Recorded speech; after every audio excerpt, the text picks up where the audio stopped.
The galaxy laughed when the Terran Hurricane battleship appeared on long-range sensors. They laughed because it was alone. They laughed because humans were still considered young, emotional, and predictable. They laughed because history told them humans always lost when facing ancient empires. And they laughed because they believed power was measured only by numbers. They were wrong. The laughter echoed across the Orion expanse, carried through council chambers, command bridges, and ancient war rooms. To the great powers of the galaxy, this was not a battle. It was a lesson they planned to teach humanity. A quick one. A brutal one. The Orion expanse was old. Older than most civilizations now arguing over it. Dozens of star systems, rich in energy fields and stable worlds, had remained neutral for centuries. It was a place where borders blurred and laws grew weak. Humans had arrived there only 70 years ago, building stations, trade hubs, and small colonies with quiet determination. They followed rules. They signed treaties. They avoided conflict. That restraint had been mistaken for weakness. At the center of the Galactic Concord, the Unified War Council gathered in a vast ring of floating platforms. Species of every shape and origin watched the live feed from the expanse. Many were curious. Some were nervous. A few were excited. War always brought opportunity. Supreme Marshal Carvox of the Valorian Ascendancy stood tall on his command dais. His species had ruled space before humans discovered electricity. His armor was ceremonial, layered with symbols of victories older than Earth's recorded history. His voice carried calm confidence. Humanity has refused withdrawal, Carvox announced. They have deployed a single capital vessel to delay us. A symbolic gesture. Brave. Pointless. Soft amusement spread through the chamber. The Ascendancy fleet waiting in the expanse was enormous. 212 warships. Heavy cruisers, planetary breakers, carrier hulks filled with attack craft. They had erased civilizations for less than this insult. Against them stood one human ship. The Hurricane-Class Battleship Resolute Storm drifted near a blue-white star, engines quiet, hull dark and unmarked. No bright banners. No threatening broadcasts. Just silence. Captain Elias Rourke stood on its bridge, hands resting behind his back. He was not young, and not old. His face carried lines earned through decades of command. Around him, the crew worked with steady focus. No panic. No speeches. No visible fear. This moment had been planned for longer than anyone in the galaxy realized. Humanity had learned early that survival among the stars required preparation, not pride. When the first alien probes were detected centuries ago, humans did not celebrate. They studied. They listened. They watched wars they were not part of. They recorded how empires fell. How arrogance killed faster than weapons. The Hurricane program had begun in silence. Not one ship. Not a fleet. A philosophy. The Resolute Storm was not designed to win wars through numbers. It was designed to change how wars were fought. Enemy fleet is holding formation, reported Lieutenant Mara Chen from Tactical. They're waiting for us to move. They think we're scared, Rourke said calmly. They think we're bait, Chen replied. Rourke nodded. Good. Deep within the ship, systems far beyond known alien science began to synchronize. Not through loud power spikes or visible energy surges, but through perfect balance. Human engineers had learned that the loudest weapons were rarely the most dangerous. Artificial intelligence cores known as Sentinels process probabilities faster than entire alien fleets combined.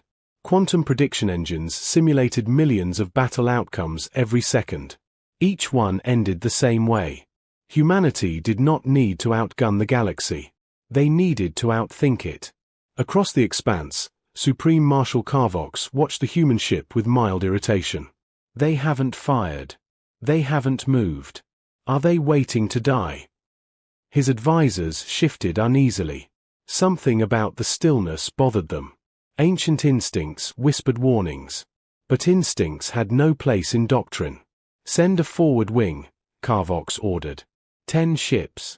I want that thing disabled and dragged before us.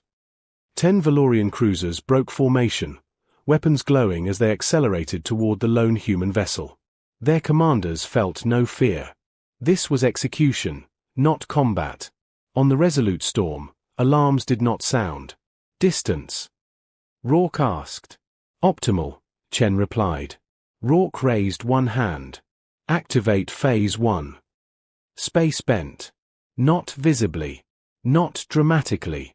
But sensors across the alien fleet screamed in confusion. Targeting locks slipped. Ranges became uncertain. Distance itself lost meaning. The Valorian ships fired anyway. Energy lances tore through space, only to miss. Shots that should have struck center mass passed harmlessly through empty vacuum. The human ship appeared to flicker, not moving, yet no longer where it was supposed to be. What is happening? One Valorian commander shouted. Then the Resolute Storm responded. No bright beams. No explosions. A pulse rippled outward, invisible and silent. The first cruiser simply shut down. Power gone. Weapons dead. Life support fading. The second lost navigation and spun helplessly. The third tore itself apart as its own reactor destabilized. Within 12 seconds, all 10 ships were drifting wrecks. The laughter in the Galactic Concorde died instantly. Captain Rourke exhaled slowly. Phase 2, he said. Across the enemy fleet, panic began to spread. Orders overlapped. Formations broke. Ships collided as commanders tried to pull back or surge forward at the same time. Their sensors no longer agreed on where the human ship was, or what it was. Supreme Marshal Carvox stared at the feed in disbelief. That's not possible, he whispered. But humanity had never cared what the galaxy believed was possible. They cared about what worked. And this was only the beginning. Far from the battlefield, hidden human colonies watched the battle unfold. Families held their breath. Children stared wide-eyed at screens. Generations who had grown up hearing that humans must be careful, must be quiet, must be small, were seeing something new. They were seeing humanity stand tall. The Resolute Storm advanced at last, engines glowing like a controlled storm. One ship. One decision. One message sent across the stars. You underestimated us. And the galaxy was about to pay for that mistake. The first 10 Valorian cruisers drifted like dead insects in a field of stars, dark, silent, and helpless. Their proud hulls still looked intact from a distance, which made the truth even worse. They had not been beaten by firepower. They had been turned off, like toys. Supreme Marshal Carvox stood frozen on the command deck of his flagship, staring at the tactical display as if the map itself had betrayed him. His officers spoke in tight, frightened bursts. Targeting data disagreed between ships. Range estimates changed every few seconds. Some sensors insisted the human battleship was closer than it could possibly be, while others insisted it was farther than the system's boundaries. Jamming, one advisor suggested, voice thin. Carvox's jaw tightened. This is beyond jamming. The human vessel, Resolute Storm, moved forward at a steady pace, not rushing, not weaving, not performing any desperate maneuvers. It advanced with the calm confidence of something that had already solved the fight. That calmness was the most insulting part. On the bridge of the Resolute Storm, Captain Elias Rourke watched the enemy's confusion without celebration. Around him, the crew moved with quiet speed, hands dancing across consoles, eyes flicking between readouts that most species would not even understand. The ship systems spoke in probabilities, not guesses. The Sentinel cores fed the bridge a living model of the battlefield, forecasting reactions before they happened. Lieutenant Mara Chen leaned closer to her station. They're reforming into layered formations. They're trying to protect their carriers. Rourke nodded. They finally remember caution. What's their next move? Asked Commander Juno Hale, the ship's operations lead, whose voice always sounded calm even when everything was on fire. They will try to overwhelm us with numbers, Rourke said. It's the oldest answer in the galaxy. Chen's eyes narrowed. And our answer? Rourke looked at the dark line of ships across the void, more than 200 war vessels carrying centuries of cruelty and pride. Our answer is to make their numbers meaningless. Across the expanse, the Valorian fleet surged. Fighters spilled from carriers in glittering swarms, thousands of small craft armed with missiles and plasma cutters. Heavy cruisers rotated forward, projecting layered shields. Long-range artillery ships opened their weapon bays, preparing volleys meant to erase cities. This time, the Valorians did not laugh. This time, they moved with the panic of predators who had found something that could bite back. Carvox slammed a clawed hand onto his command rail. All ships, fire at will. Saturate the target zone. Break that vessel apart. The fleet obeyed. Space lit up.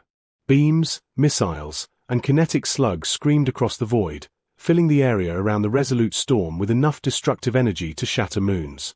If the human ship had been what the galaxy assumed, just another hull with guns and armor, it would have been vaporized. Instead, the storm did something strange. It did not dodge. It did not block. It made the attack miss without moving. The space around the ship rippled again, like heat haze over a desert, except this desert was vacuum and gravity. Valorian weapons passed through distorted coordinates, chasing a target that was never exactly where it seemed to be.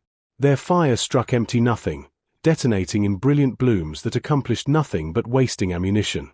Some shots came close enough that human crew members felt a low vibration through the deck plating. But the ship's integrity readouts stayed steady. Captain Rourke spoke softly. Phase 2 is stable. Hale watched the sensor overlays. Their weapons are failing to solve the geometry. Chen's fingers flew. Fighter wings are closing fast, sir. They're switching to visual and short-range targeting. Rourke's gaze sharpened. Then we teach them the second lesson. He raised his hand again, and the bridge became very still. Activate Cyclone Grid. Deep within the resolute storm, a network of emitters embedded under the hull awakened. They did not glow. They did not hum loudly. There was no dramatic charge-up. The system simply came online like a quiet, unstoppable thought. The first wave of Valorian fighters crossed an invisible threshold. And reality punished them. Their instruments went blind. Their engines stuttered. Their control surfaces reacted too late. Some fighters spun uncontrollably, colliding with their own allies.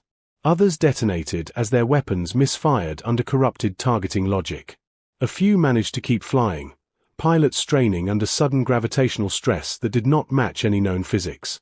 To the Valorians, it felt like flying into a storm that hated them personally. The cyclone grid did not shoot them down. It made them fail. Across the fleet, screams and frantic calls flooded the command channels. We can't lock on. My thrusters are reversing. I'm losing control. Then there was silence. Thousands of fighters were gone in less than a minute, scattered as debris and drifting wreckage. Supreme Marshal Carvox stepped back, his confidence cracking like old stone. What is this ship? He demanded, more to himself than anyone. One of his senior tacticians, an ancient being whose medals included the burning of 3 civilizations, spoke with shaking certainty. It is not a ship, Marshal. It is a trap. Carvox's eyes burned. Everything can be broken. On the resolute storm, Mara Chen glanced at the casualty projections. We've crippled their forward elements and erased their fighter wings. Their cruisers are trying to pull range. Rourke's expression did not change. They'll try to bombard us from distance now. Their doctrine can't accept close combat after what happened. Hale frowned slightly. We don't have to chase them. We already proved our point. Rourke's voice lowered. This isn't about proving a point. He turned toward the main display, where the Valorian fleet still outnumbered them, still carried enough weapons to burn human worlds if allowed to retreat. If they escape, they will rewrite this. They will call it an anomaly. They will come back with different fleets. They will keep testing us until one day we slip. His eyes hardened. We end the lesson today so it doesn't have to be taught again tomorrow. In a quiet compartment deep in the ship, the Sentinel cores shifted into the next pattern. Not aggression. Not revenge. Something colder. Finality. Captain, Chen said, almost cautious, we can't destroy 200 ships with conventional firepower. Not fast enough. Rourke looked at her, and for the first time there was something in his eyes that felt like grief. "We're not going to use conventional firepower." Hale's breath caught. "You mean the—" Rourke gave a small nod. "The Hurricane is not just a ship. It's a statement of what humanity became when it realized the galaxy had predators." He paused, and his voice softened, as if speaking to the whole human species watching through distant relays. "We did not build this because we wanted to conquer. We built it because we refused to be conquered." A communications officer spoke from the side station. "Captain, incoming transmission from the Valorian flagship." Rourke didn't need to guess who it was. "Put it through." Supreme Marshal Carvox appeared on the screen, his face tight with fury and fear. The arrogance in his eyes was still there, but it was wounded now, like a beast realizing the prey had teeth. "Human captain," Carvox hissed, "you will surrender your vessel. You will submit to inspection. You will." Rourke leaned forward slightly. "You sent 200 ships to take our homes. You told the galaxy we were nothing. You gave orders to erase us." Carvox snapped. "You are still nothing. One ship cannot stop an empire."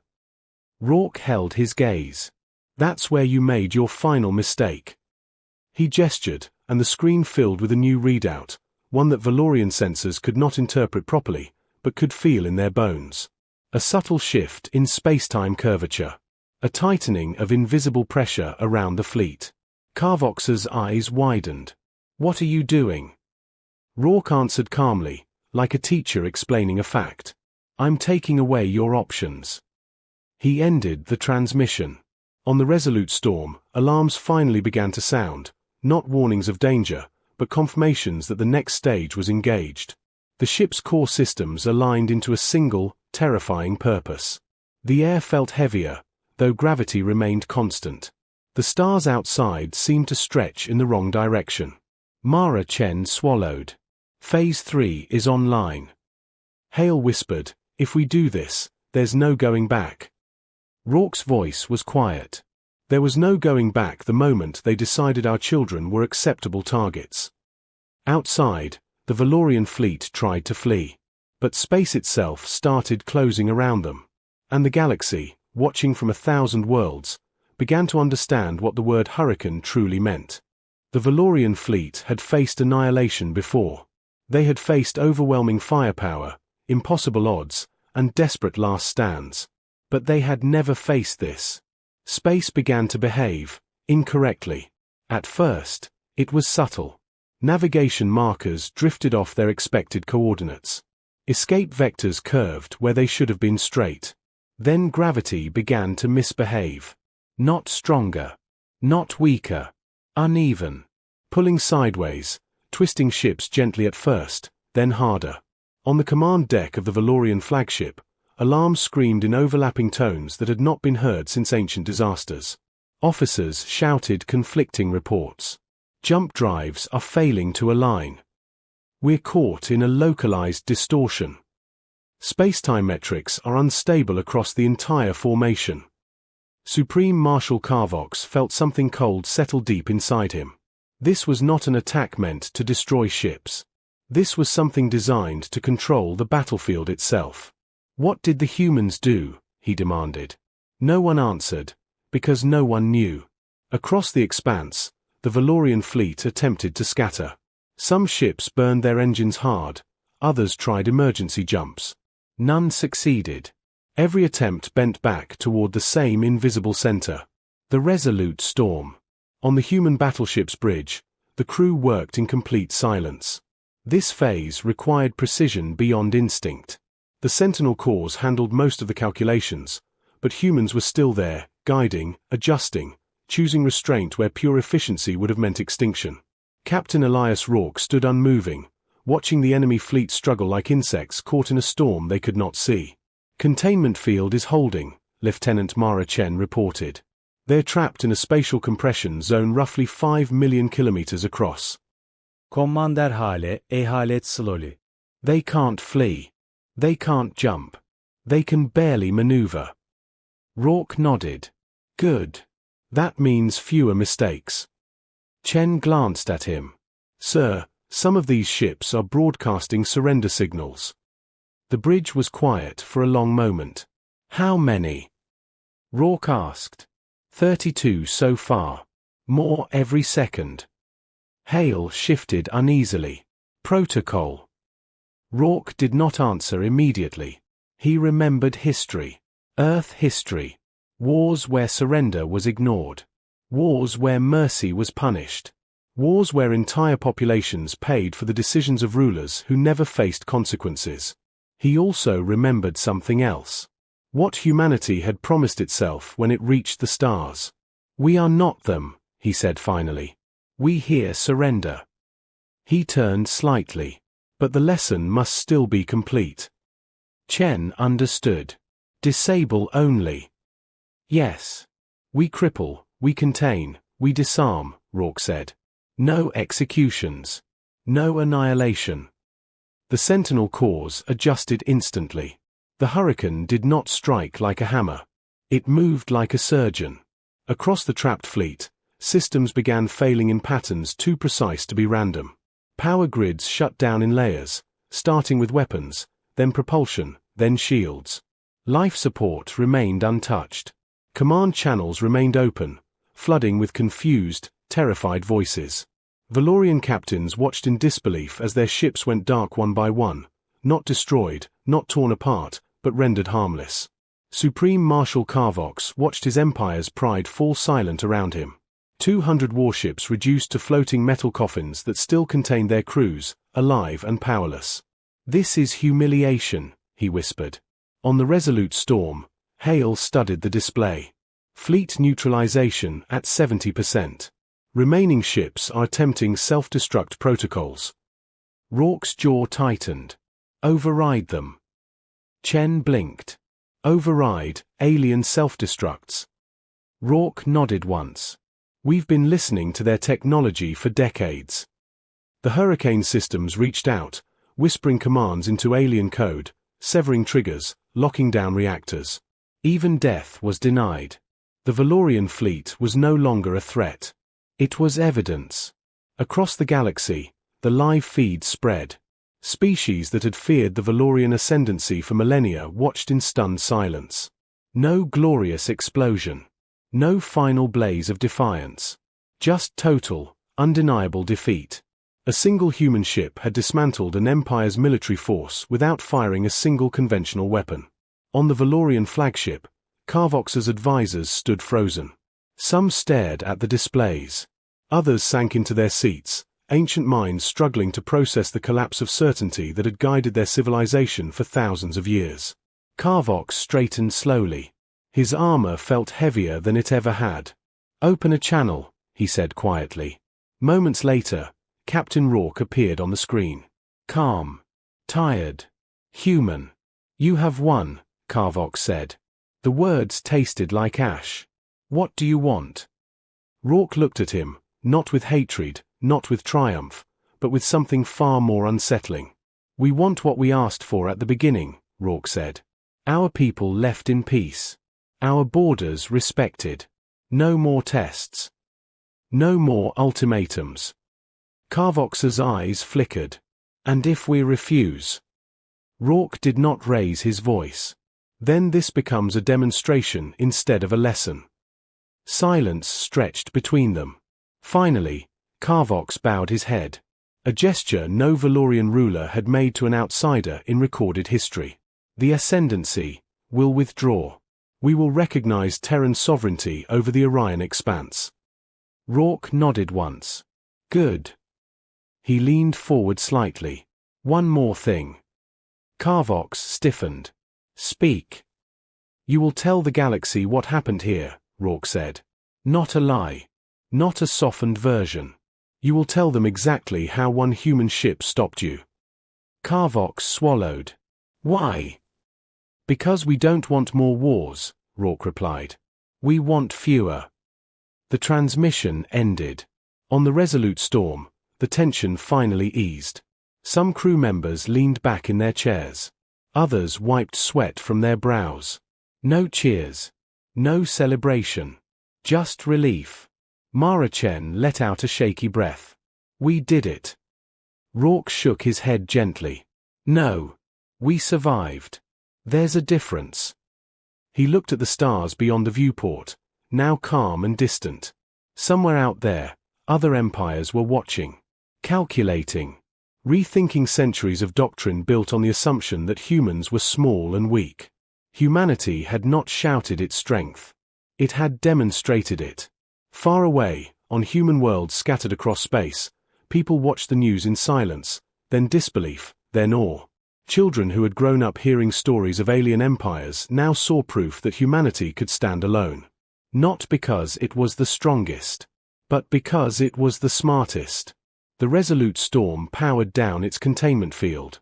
The trapped fleet drifted, broken but alive. Rescue operations would come. Diplomats would follow. History would be rewritten. But deep in the data cores of alien civilizations everywhere, a new rule was being added. Never underestimate humans. And the galaxy was only beginning to understand what that truly meant. The galaxy did not explode into celebration or panic after the battle. It went quiet. For centuries, war had been loud. Fleets burned, stars screamed, and victory was measured in ashes. What the Resolute Storm had done was different. It had ended a war without turning space into a graveyard. That confused everyone. Across thousands of systems, leaders watched the recordings again and again. They slowed them down. They replayed sensor logs that made no sense. They argued, denied, and finally accepted a truth that felt uncomfortable. Humanity had not won by being bigger. Humanity had won by being better prepared. On the shattered bridge of the Valorian flagship, Supreme Marshal Carvox stood alone. The once proud command deck was dim, running on emergency power. Around him floated stars that now felt distant and cold. His empire's greatest fleet drifted powerless, waiting for human-controlled recovery teams to arrive. For the first time in his long life, Carvox felt something new. Not fear. Perspective. He remembered the council chamber where humans had been dismissed as reckless children. He remembered the laughter.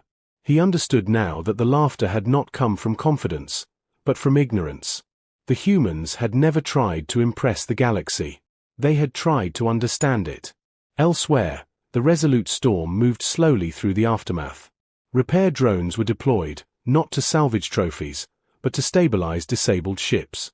Human crews worked carefully, restoring life support, guiding alien vessels away from dangerous drift paths. This confused the galaxy even more. Captain Elias Rourke watched from the bridge as reports flowed in. Valorian crews are complying, Marachen said. No resistance. Some are, thanking us. Rourke nodded. They expected extinction. They got mercy. Commander Hale crossed his arms. That may be the most frightening thing we could have done to them. Rourke allowed himself a thin smile. Good. Human diplomats arrived days later, not with threats, but with aid ships and translators. Medical teams treated wounded Valorian crew members. Engineers shared emergency repair protocols. No one celebrated. No victory parades. No speeches about domination. Humanity acted like this outcome had always been the plan. Across the Galactic Concord, emergency sessions were called. Species that had lived under the shadow of conquest for generations suddenly felt that shadow lift. Others, empires built on intimidation, felt something else. Uncertainty. If humans could dismantle the Valorian Ascendance's fleet so completely, what else could they do? More importantly, why hadn't they done it before? The answer spread quietly through intelligence networks and academic circles. Humans waited. They waited until violence was unavoidable. They waited until innocence was threatened. They waited until restraint no longer protected anyone. Then they ended the threat efficiently and decisively. This was not how empires behaved. This was how guardians behaved. On a small human colony world near the edge of known space, a child watched the news feed with wide eyes. The image showed the Resolute Storm, scarred but intact, drifting among silent alien ships. "Is that really ours?" the child asked. "Yes," her mother replied softly. "Is it going to fight more wars?" The woman hesitated. Then she shook her head. I hope not. In the days that followed, borders shifted, not through conquest, but through recognition. Treaties were revised. Old claims quietly withdrawn. Systems that had once been disputed were suddenly declared neutral or independent. No one wanted to be the next example. On Earth, the Terran Assembly met behind closed doors. Civilian leaders, military strategists, scientists, and historians spoke openly, without cameras or propaganda. We showed them too much, one senator argued. They'll fear us. They already did, replied a scientist calmly. Now they respect us. Another voice added quietly, fear fades. Respect lasts longer. The Hurricane program was officially acknowledged for the first time. Not revealed in full, never that, but recognized as a defensive measure. Humanity made no attempt to build a fleet of Hurricanes. One was enough. That fact unsettled alien analysts more than anything else. Why only one? Because humanity had never planned to rule the galaxy. They had planned to survive it. Weeks later, Supreme Marshal Carvox requested an audience with Terran leadership. The meeting was brief and private. When he emerged, his posture was different. Straighter, but heavier. He returned to his people with a single message. The age of conquest is over. We nearly ended ourselves by clinging to it. Some resisted. Some refused. But none could argue with the evidence drifting helplessly in the Orion expanse. History classes across the galaxy gained a new chapter. Not titled The Rise of Humanity, but the day the galaxy was forced to rethink power. On the Resolute Storm, Captain Rourke prepared to depart the expanse. His crew was exhausted but steady. They had done their job. Mara Chen approached him quietly. Sir, do you think this peace will last? Rourke looked out at the stars. Peace never lasts forever. But neither does ignorance. He turned back to the bridge. Set course for home. As the Hurricane-Class Battleship jumped into faster-than-light travel, the expanse felt different. Not conquered. Not claimed. Protected. And far away, in the hidden corners of the galaxy, something ancient and watchful took notice. Not with anger. Not with fear. But with curiosity. Because for the first time in a very long time, the galaxy had met a species that did not seek to dominate it. And that, perhaps, was the most dangerous kind of power of all. Legends usually begin with fire. They begin with burning worlds, shattered fleets, and names carved into history through blood. That was how the galaxy remembered power. That was how it taught fear. The legend of the Hurricane began differently. It began with restraint. Months after the battle in the Orion expanse, the galaxy was still adjusting. Trade routes reopened that had been closed for generations. Smaller species, long forced to bow to empires, began speaking more freely in councils. Old alliances weakened, not because they were broken by force, but because their foundations, fear and domination, no longer felt stable. Humanity did not step forward to rule. That unsettled everyone. Analysts across the stars tried to understand it. Why would a species capable of such absolute control refuse to expand? Why build a weapon that could break empires, then leave it mostly hidden? The answer, though simple, was uncomfortable. Humans did not see power as permission. They saw it as responsibility. On Earth, Captain Elias Rourke stood before the Terran Assembly one final time. Not in uniform. Not as a hero. Just as a man who had done what needed to be done. The room was silent as he spoke. We did not defeat the Valorian ascendancy, he said. We defeated an idea. The idea that strength means the right to take. Some leaders wanted more hurricanes. A fleet. A shield that could make humanity untouchable forever. Rourke disagreed. One is enough, he said firmly. More than that, and we stop being who we are. The Assembly listened. That alone changed the future. The Resolute Storm was officially reassigned, not to patrol, not to threaten, but to observe. It became a quiet presence on the edge of known space. It did not intervene in every conflict. It did not answer every call for help. But when it moved, the galaxy noticed. And when it appeared, wars ended quickly. Not because the Hurricane fired its weapons, but because no one wanted to learn the lesson again. Across alien worlds, the story spread. Parents told it to their children. Not as a warning about humans, but as a reminder. Do not mistake silence for weakness.